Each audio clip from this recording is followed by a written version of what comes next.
Hello friends, welcome back to my channel. আজকে তোমাদের সাথে দারুণ মজার একটা রেসিপি শেয়ার করব। এছাড়াও কিন্তু থাকছে অনেক টিপস, তাই ভিডিওটা স্কিপ না করে পুরো ভিডিওটা দেখতে থাকো। আজকে বানাবো হালিম সিডস, বা অনেকে এটা হালিম বীজ বলে। এছাড়াও কিন্তু এর অনেক নাম আছে, এটাকে আলিভ সিডসও অনেকে বলে। এছাড়াও কিন্তু গার্ডেন গ্যাটস বীজ নামেও কিন্তু এটা পরিচিত। অনেকে অনেক নামেই জানে, তবে এটা কিন্তু এক ধরনের সুপার ফুডগুলোর মধ্যে একটা, আর এটা কিন্তু পুষ্টিগুণে একদম ভরপুর। আজকে বানাবো এই হালিমের বীজ দিয়ে দারুণ মজার একটা লাড্ডু, যার মধ্যে আমি একটু নারকেল করা এছাড়াও কিন্তু গুড় দিয়ে আজকের এই লাড্ডুটা বানাবো। বানাতে যতটাই সহজ, খেতে কিন্তু ততটাই টেস্টি হয়, তাই পুরো ভিডিওটা কিন্তু দেখতে থাকো।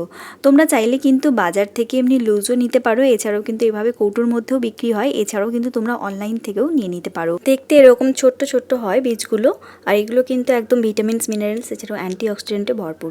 আর এটা কিন্তু ভিজিয়েই কিন্তু রান্নাটা করব, আর এটা ভেজালে কিন্তু অনেক বেশি এটা পরিমাণেও বেড়ে যায়। তো আমি এখানে প্রায় 3 চামচের মতো হালিম শিট নিয়েছিলাম, তারপর এখানে জল দিয়ে দিলাম। কিছু সময় রাখার পর কিন্তু এইভাবে বীজগুলো জলটা অ্যাবজর্ব করে নেয়, আর এইভাবে কিন্তু বীজটা কিন্তু প্রায় ডবলেরও বেশি পরিমাণটা হয়ে গেছে। এখানে আমি নিয়েছি 3 চামচের মতো কাঁচা হালিমের বীজ, যেটাকে জল দিয়ে ভিজিয়ে রাখার পর কিন্তু প্রায় পরিমাণটা 1 বাটির মতো হয়ে গেছে। এটা কিন্তু অনেক বেশি জলটা অ্যাবজর্ব করেছে, আর এই হালিম শিটের মধ্যে কিন্তু প্রচুর পরিমাণে ফাইবারও রয়েছে। এছাড়াও এখানে আমি নিয়েছি একটা মিডিয়াম সাইজের নারকেল, যেটাকে কুড়িয়ে নিয়েছি। এছাড়াও নিয়েছি এখানে পাটালি গুড়, যেটাকে ছোট ছোট করে ভেঙে নিচ্ছি। তোমরা চাইলে কিন্তু এখানে নর্মালি লিকুইড গুড়ও ইউজ করতে পারো। এছাড়াও কিন্তু গুড়ের পরিবর্তে চিনি দিয়েও বানাতে পারো, তবে চিনির পরিবর্তে গুড় দিয়ে বানালে কিন্তু লাড্ডুর টেস্টটা বেশি ভালো হয়। এবার গ্যাসের ওপর কড়াই বসিয়ে দিয়েছি। এবার এর মধ্যে দিয়ে দিচ্ছি নারকেল কোড়া।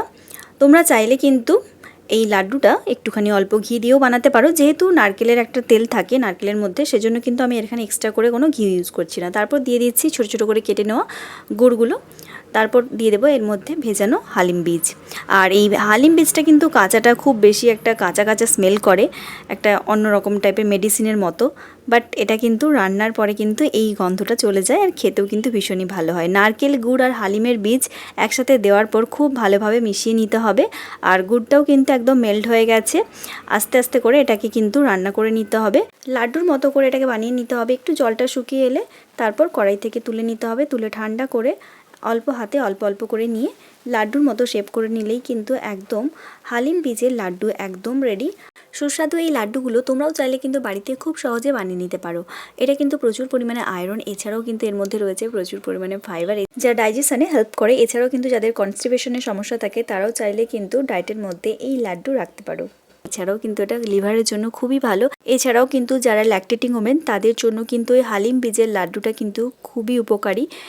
আগেকার দিনে কিন্তু মা দিদিমারা কিন্তু এইভাবে ল্যাকটেটিং ওমেনদের জন্য কিন্তু হালিম বীজ দিয়ে এইভাবে লাড্ডু বানিয়ে দিত, যেটা কিন্তু ল্যাকটেটিং ওমেনদের জন্য কিন্তু খুবই উপকারী। আর এই হালিম বীজ কিন্তু হেয়ারের জন্য খুবই ভালো, এটা কিন্তু হেয়ারে অনেক বেশি পুষ্টি যোগায়। এছাড়াও কিন্তু যাদের চুল পড়ার সমস্যা থাকে তাদের জন্য কিন্তু হালিম বীজের লাড্ডু বা যে কোনো রেসিপি কিন্তু খুবই উপকারী। এই লাড্ডুগুলো কিন্তু ইনস্ট্যান্ট বানিয়েও খাওয়া যেতে পারে। এছাড়াও কিন্তু চাইলে কোনো এয়ারটাইট কন্টেনারের মধ্যে রেখে 4-5 দিন নর্মাল টেম্পারেচার রেখে খাওয়া যায়। এছাড়াও কিন্তু চাইলে ফ্রিজের মধ্যে 10 থেকে 12 দিন পর্যন্ত রেখেও খেতে পারো।